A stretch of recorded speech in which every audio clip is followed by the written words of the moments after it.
저에게는 두 딸이 있습니다. 그리고 그 두 자녀는 9살 차이가 납니다. 아내가 둘째를 임신하기 얼마 전까지도 포기하지 않고 저희 집에 가지고 있었던 물품들이 있습니다. 무엇일까요?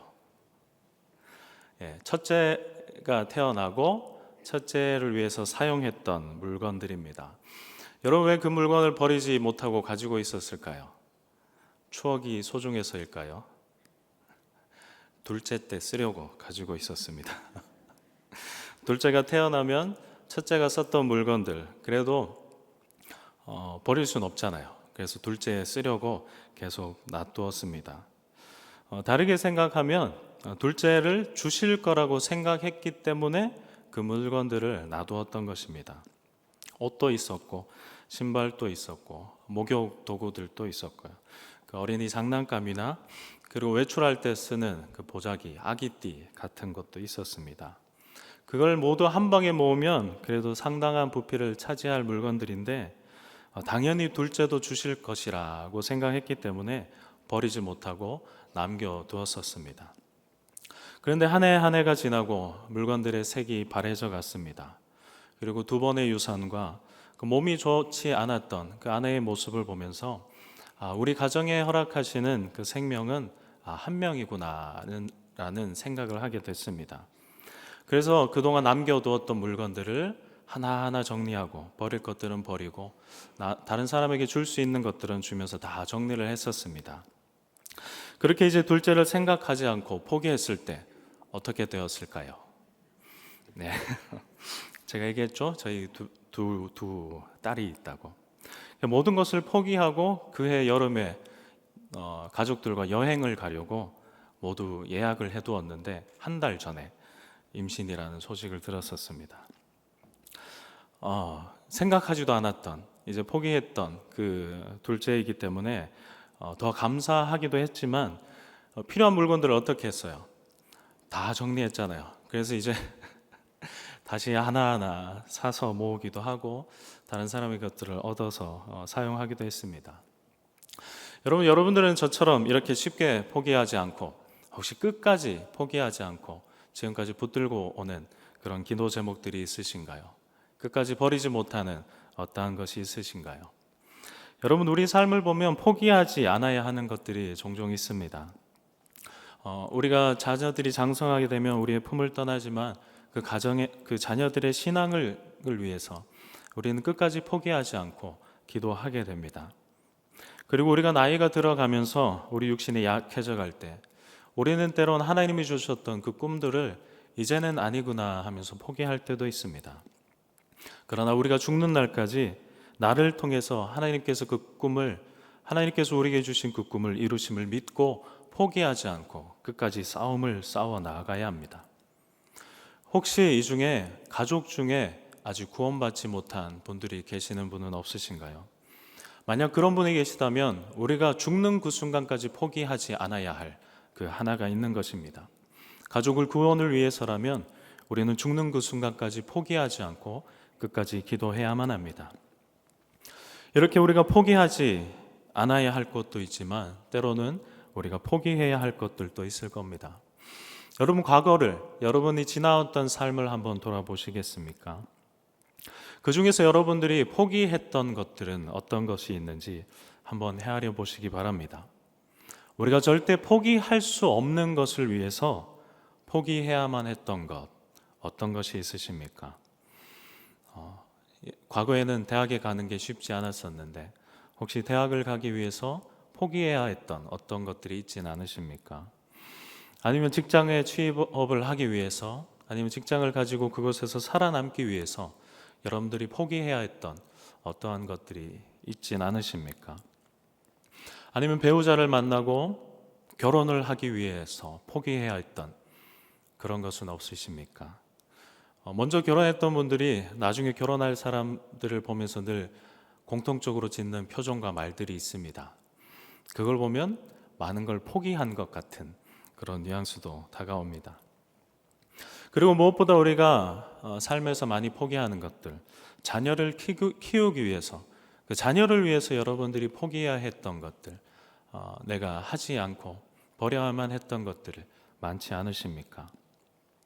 그런데 지금까지 그렇게 포기했던 것들, 버렸던 것들이 만약 없었다면, 내가 다 가지고 있었다면 어떨까요? 지금 여러분의 모습, 여러분의 가정, 아마 지금과는 많이 다른 모습이지 않을까요? 제가 최근에 일어나는 그런 개인과 가정의 문제들을 바라볼 때 많이 생각하게 되는 것은, 포기해야 할 것을 포기하지 못하기 때문에 많은 문제가 일어난다고 생각이 듭니다. 이전이라면 포기하지 않았을 것은 포기하게 되고, 포기했을 것은 포기하지 않는 시대임을 보게 됩니다. 대학을 가고 좋은 직장을 가지기 위해서 시간과 즐거움을 포기했던 이들인데, 그렇게 해서 성공한 듯 보였는데, 정작 가정을 위해서는 자신의 평안과 즐거움을 포기하지 않는 시대이기도 합니다. 자신의 즐거움도 포기하지 않고 가정에서 오는 평안함을 가지려고 할 때 가정의 참된 가치를 유지하지 못하는 모습들을 많이 보게 됩니다. 그러나 방금 제가 말씀드린 것처럼 우리가 포기하지 않으면 얻지 못하는 것들이 있습니다. 포기해야만 얻는 것들이 있습니다. 여러분들이 그동안 개인의 즐거움을 포기하고 그래서 지금까지 직장이나 가정이나 자녀를 얻고 지금까지 하나님의 은혜 안에 잘 살아왔듯이 우리는 포기해야만 얻을 수 있는 것들이 종종 있습니다.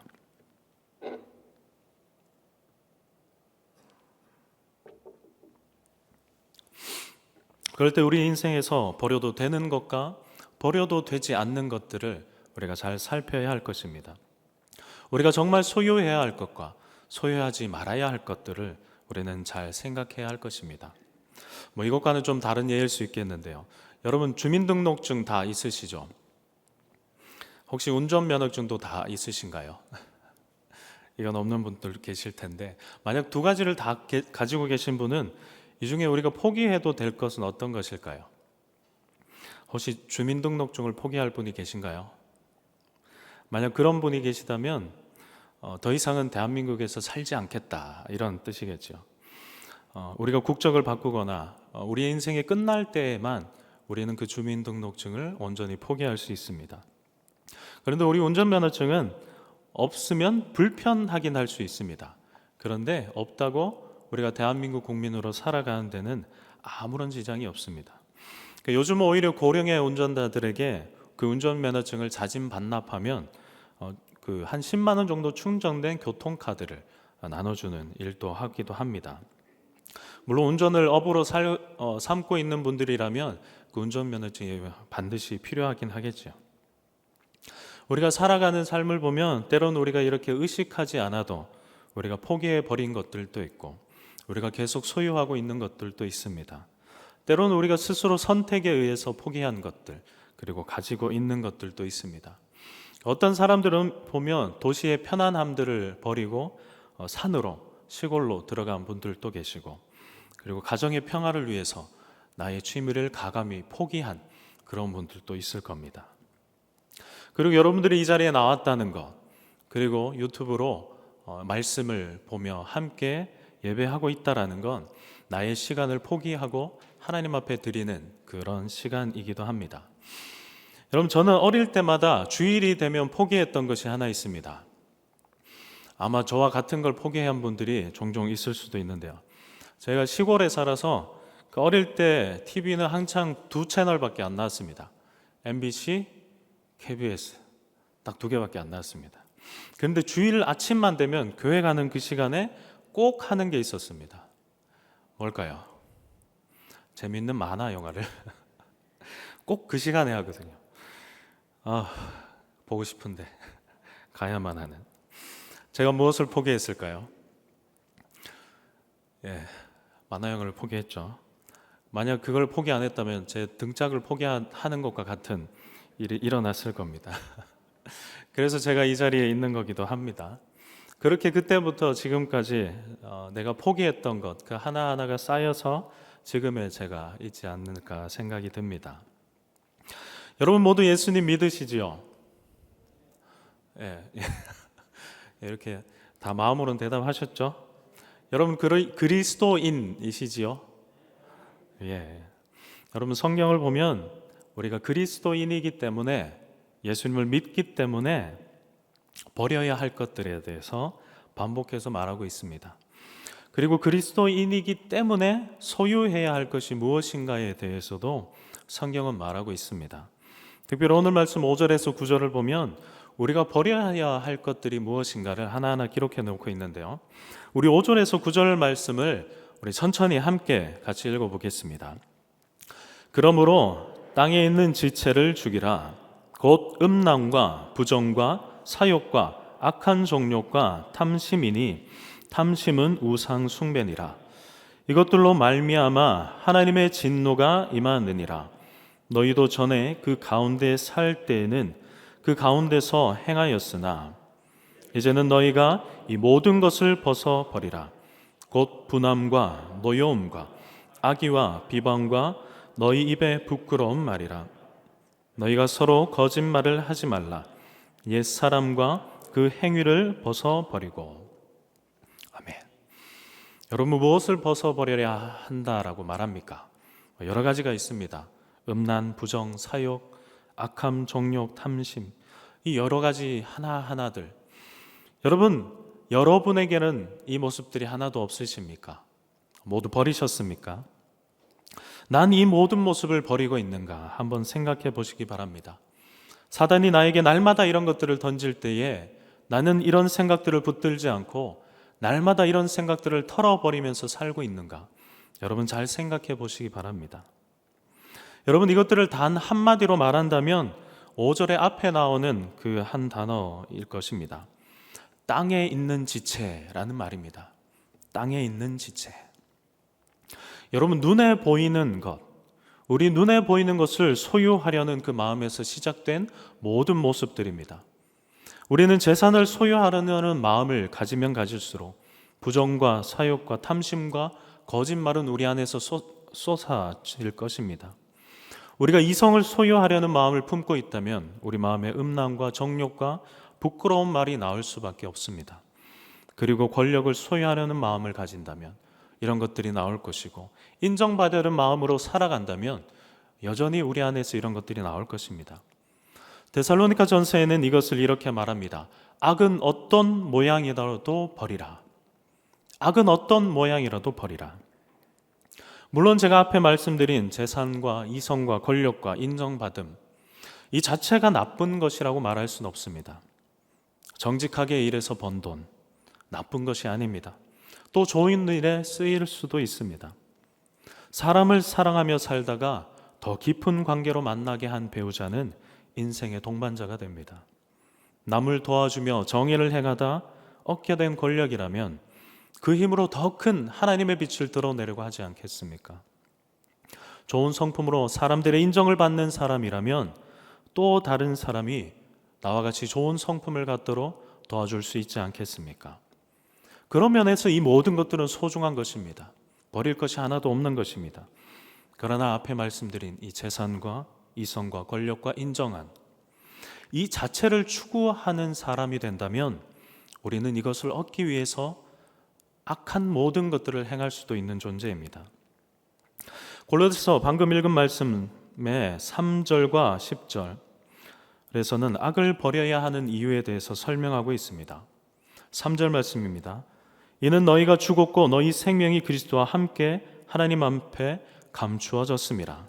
10절입니다. 새 사람을 입었으니 이는 자기를 창조하신 이의 형상을 따라 지식에까지 새롭게 하심을 입은 자니라. 여러분, 앞에 제가 질문했던 것을 다시 한번 떠올려 보십시오. 여러분, 정말 예수님을 믿으십니까? 여러분, 정말 그리스도인이십니까? 여러분, 그렇다면 오늘 방금 읽은 말씀에서는 우리가 언젠가 새로워질 존재다라고 말하고 있지 않습니다. 너희는 새 사람을 입은 자다. 너희는 이미 새 사람이다. 너희의 옛 사람은 이미 죽었다. 그렇게 말하고 있습니다. 우리가 세례받는다라는 것은 이것을 믿음으로 고백하는 시간이기도 합니다. 여러분, 새 사람을 입는 것, 우리가 선택할 수 있는 문제를 이야기하는 것이 아닙니다. 그리스도인이라고 고백하는 사람이라면 해도 되고 새 사람을 입어도 되고 입지 않아도 되는 문제를 이야기하고 있는 것이 아닙니다. 그리스도인은 새롭게 된 사람들입니다. 그러니 버려야 할 것과 버려야 하지 않을 것, 채워야 할 것과 채워야 하지 않을 것, 우리가 선택할 수 있는 문제가 아닙니다. 여러분, 우리가 버려야 하는 것 무엇입니까? 우리가 채워야 하는 것이 무엇입니까? 데살로니가전서 5장 21절 22절의 말씀입니다. 우리 함께 읽겠습니다. 범사에 헤아려 좋은 것을 취하고 악은 어떤 모양이라도 버리라. 여러분, 무엇을 버리고 비워야 합니까?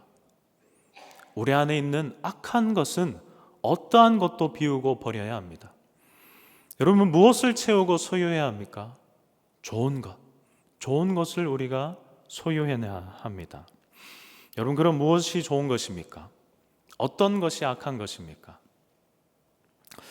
이것을 구체적으로 알기 위해서 우리가 할 수 있는 것, 성경을 읽고 공부하고 배우는 것, 우리가 할 수 있습니다. 그런데 돌아보면 우리는 사실 무엇이 악한지, 무엇이 좋은 것인지 이미 알고 있습니다. 여러분, 이 세상의 선한 분은 오직 하나님 한 분뿐이십니다. 그러니 좋은 것은 하나님께로부터 나오는 모든 것이 좋은 것입니다. 그리고 악한 것은 사단에게서 나오는 모든 것은 악한 것입니다. 이것은 우리의 솔직한 양심을 통해서도 알 수 있는 것입니다. 제가 두 가지의 질문을 하겠습니다. 여러분, 미움은 누구에게서 나옵니까? 속으로 대답하셨죠? 그러면 용서는 누구에게서 나옵니까? 여러분, 미움이 누구에게서 나오는지, 용서가 누구에게서 나오는지 여러분 고민하지 않아도 우리는 알고 있습니다. 그럼 또 하나 질문할까요? 욕심은 누구에게서 나옵니까? 그리고 나눔과 베푸는 것은 누구에게서 나오는 것입니까? 여러분, 이 또한 우리는 고민하지 않아도 이미 알고 있습니다. 그런데 우리는 알고는 있는데 어느 하나도 포기하지 못하는 것이 바로 우리의 습성입니다. 여러분, 오히려 인간이 버린 것은 하나님의 말씀입니다. 오히려 인간은 예수님께서 보여주신 그 순종의 본을 버릴 수 있는 존재입니다. 연합하게 하신 성령님을 무시하는 것도 바로 사람입니다. 왜냐하면 우리는 죄인이기 때문에 그 선한 것들이 우리에게 불편하기 때문입니다. 여러분, 아담은 하나님의 말씀을 그저 아주 조금 어기는 것이 아니라 하나님의 말씀을 땅바닥에 버린 것입니다. 하나님은 이스라엘 백성을 선택하여서 그들의 왕이 되어주셨는데 사사시대를 보면 사람들은 왕이 되어주신 그 하나님을 버린 것입니다. 바리새인들은 하나님의 자비와 사랑을 버리고 그저 날카로운 혐한을 가지고 있었습니다. 재판관들은 공의의 하나님을 닮는 것을 포기한 이들입니다. 여러분, 하나님께서 왜 아브라함을 통해서 새로운 민족을 시작하셨는가 고민해 보셨습니까? 그저 하나님이 선택해 주셨으니 그가 된 것일까요? 그런데 하나님은 선택하셨던 그 아브라함, 순종하면서 따라왔던 그 아브라함을 왜 끝까지 시험하고 계실까요? 고향을 버리며 순종의 길을 갔던 그 아브라함인데 하나님은 그에게 그를 다시 세우시면서 약속의 말씀을 계속 주시면서 내가 너를 통해 하겠다고 말씀하셔놓고는 마지막에 가서도 그를 시험하고 계십니다. 그 내용은 우리가 잘 알듯이 하나님께서 아브라함에게 약속한 그 큰 민족을 이루는 그 약속의 증표였던 이삭, 그 이삭을 자신에게 바치라는 것이었습니다. 여러분, 이삭이 없으면 이제 더는 희망이 없어 보이는 아브라함인데 왜 하나님은 하나님의 나라의 새로운 시작을 위해서 아브라함에게 이 땅에서 너가 가진 그 마지막 희망, 네가 가진 마지막 그것을 나에게 달라고, 포기하라고, 버리라고 그렇게 말씀하셨던 것일까요? 만약 하나님께서 여러분에게 그 말을 하신다면 여러분은 무엇을 포기할 겁니까? 제가 아는 목사님은 이렇게 이야기하셨습니다. 만약 하나님께서 자신에게 그런 명령을 하셨다면 본인은 예수님처럼 말씀하셨을 거라고 하셨습니다. 여러분, 예수님이 뭐라고 얘기하셨을까요? 신약에 나옵니다. 사탄아 물러가라. 그렇게 말하셨을 거라고 하시더라고요. 인간을 위해서 아들을 포기해 버리신 분이 바로 하나님이십니다. 그리고 아브라함에게 마지막 시험으로 자신의 아들을 포기할 것을 원하고 계셨습니다. 하나님을 위해 자신의 아들을 포기했던 아브라함, 하나님의 나라를 위해서 아들마저 버렸던 아브라함, 하나님은 이런 아브라함을 높이신 겁니다. 아들 이삭마저도 가져가지 않으셨습니다. 하나님은 그 아브라함의 그 마음 하나면 충분했기 때문입니다. 그 순종의 하나님은 많은 위로를 받으셨습니다. 세상 모든 이가 나의 말을 버렸지만 아브라함, 네가 나의 말에 온전히 순종하고 있구나. 나의 말을 버리지 않았구나. 여러분, 오늘 말씀의 제목이 무엇인가요? 미니멀 라이프라고 제가 정했는데요. 여러분, 이런 삶을 살고 계시는 분이 혹시 계신가요? 가정에서 여러분 짐들을 정리하고 언젠가 떠날 사람처럼 모든 짐들을 간소화하게 사는 분이 계신가요? 제가 언젠가 얘기 드렸는데 제가 이사를 반복하다 보니까 이 미니멀 라이프에 대해서 관심을 갖게 되었습니다. 그리고 그럴수록 이 땅에서의 삶이 나그네의 삶이구나 하는 생각들을 절실하게 느끼게 된 것 같기도 합니다. 그런데 제가 이런 삶을 살아봐야겠다라고 마음은 먹고 있는데 그렇게 하려고 해도 잘 안 되더라고요. 버리고 정리하고, 제가 이사할 때마다 참 많이 버렸거든요. 그런데 또 이사할 때마다 또 많이 생겨나는 것 같더라고요. 그리고 꼭 필요한 것만 남기고 정리하려고 하는데 그런 것들이 참 어려운 것 같습니다. 그리고 저는 이사만 자주 하는 것이 아니라 저의 취미 중에 하나가 무엇일까요? 제가 집에 있는 집 구조를 가만히 보다가 이건 저렇게 바꿔봐야겠다라는 생각이 들면 조만간 그렇게 하고 있습니다. 그래서 지금 이사하고 2년이 안 됐는데 벌써 옷방도 3번이나 위치를 바꾸고 자는 곳도 여러 번이나 바꿨습니다. 그러다 보니까 더 이런 것들에 관심을 두게 되는 것 같습니다. 여러분들은 집 정리가 잘 되시나요? 이 남편분들은 잘 이해가 안 되실 수도 있는데 집 정리 쉬우시나요? 잘 되시나요? 그런데 한 집에 오래 머물면 머물수록 그 집에 뭐가 쌓여갑니까? 방바닥에 먼지가 쌓여가고, 그리고 필요 없는 짐들도 하나하나 늘어갑니다. 들어오긴 들어오는데 잘 안 나가지요. 그래서 뒤져보다 보면 1년에 한 번 쓸까 말까 한 그런 물건들도 아마 집에 여러 가지 있을 것입니다. 여러분, 우리가 사는 집만의 이야기를 하는 것이 아닙니다. 여러분, 우리가 하나님의 나라를 위해 산다라고 이야기하는데 우리가 그러기 위해서 이 땅에서의 삶의 무게를 줄여야 하는데 그렇게 하는 게 참 어려운 것 같습니다. 여러분은 그렇게 하고 계신가요? 여러분, 이 안에 뭐가 있죠? 물이 있습니다. 근데 제가 요즘 즐겨 마시는 건 물보다는 탄산수를 좀 즐겨 마시고 있습니다. 그 탄산 음료를 끊으면서 이제 탄산수를 즐겨 마시는데, 제 이쪽 손에 물이 든 컵이 있다라고 생각하시고 이쪽 손에는 제가 탄산수 병을 들고 있다 생각해 보세요. 그럼 제가 이 탄산수를 마시려면 어떻게 해야 될까요? 물론 벌컥 마실 수는 있지만 들고 좀 교양 있게 마시려면 이 컵에 있는 물을 제가 다 먹든지 버리든지 비워야 되겠죠. 다 먹기엔 좀 많으니까 컵에 있는 물을 비워야 다른 음료를 채워서 제가 원하는 음료를 먹을 수 있을 겁니다. 근데 만약 비우지 않고 이 물에 그냥 탄산수를 섞어서 마시면 어떨까요? 아주 맛있겠죠. 탄산수면 다행인데 내가 좋아하는 다른 것들을 먹으려면 완전히 비우고 그걸 섞어야 할 겁니다. 그런데 제 손에 든 컵, 이것을 비우고 채우는 것, 누구의 마음이에요?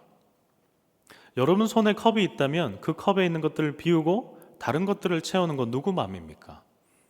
그건 컵을 들고 있는 사람의 마음입니다.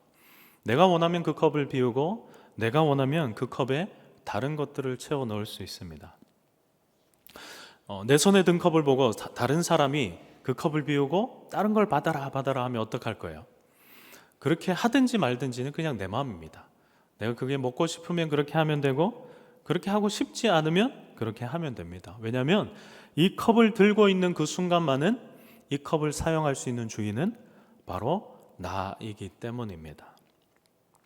제가 앞에 말씀드렸듯이 제가 사는 집의 가구를 새롭게 하고 위치를 바꾸는 것, 때로는 방과 방의 물건들을 완전히 바꾸는 것은 왜 그럴까요? 그 집에 살고 있는 주인이 바로 저이기 때문입니다. 물론 그 집은 제 집은 아닙니다. 그러나 제가 거기 살고 있는 한은 그 집의 물건들의 위치를 정할 것은 그 집에 살고 있는 저의 마음대로 하면 되는 겁니다. 물론 제가 월세나 전세로 살고 있다면 때로는 못 박는 것 하나도 걱정해야 되고, 혹시나 그 아이가 벽에 낙서는 하지 않을까 걱정을 해야 됩니다. 제가 둘째를 포기하고 새 식구가 이제 잘 살아야 되겠다라고 생각했을 때 잠시 집에 강아지를 키웠었습니다. 그때 잠시 밖을 나갔다 왔는데 강아지가 어떻게 해놨을까요?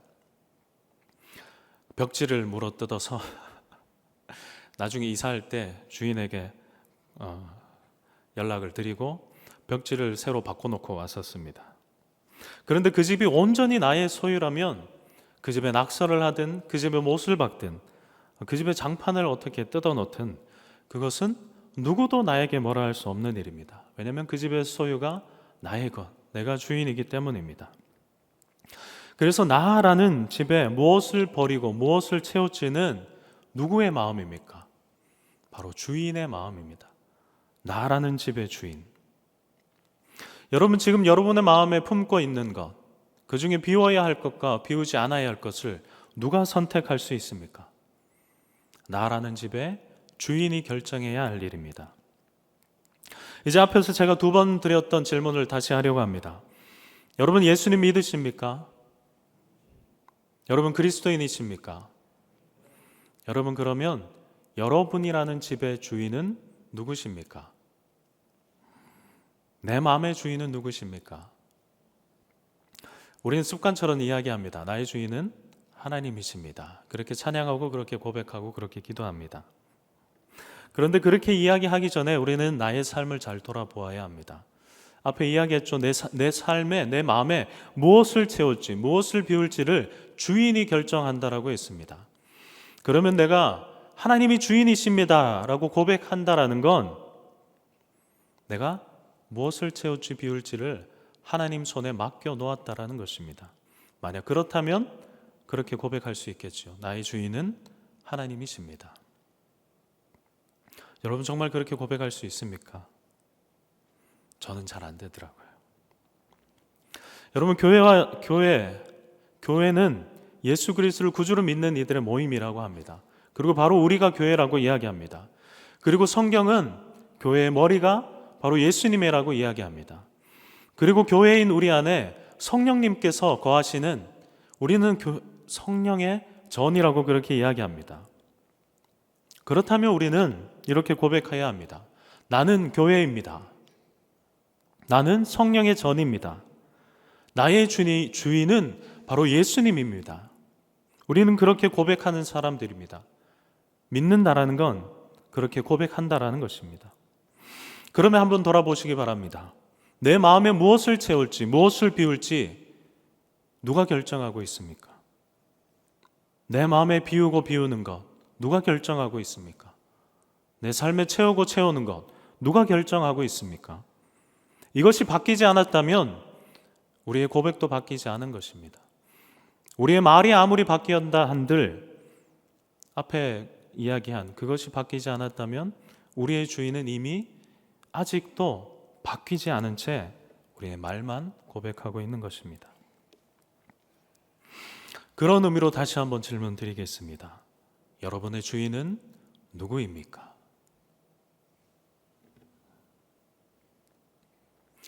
우리는 나의 주인은 하나님이라 그렇게 고백하면서 살아갑니다. 그런데 마치 내가 주인인 것처럼 내 삶에 채워야 할 것들은 여전히 우리가 결정하고 있습니다. 내 삶에 비워야 할 것들을 여전히 결정하고 있습니다.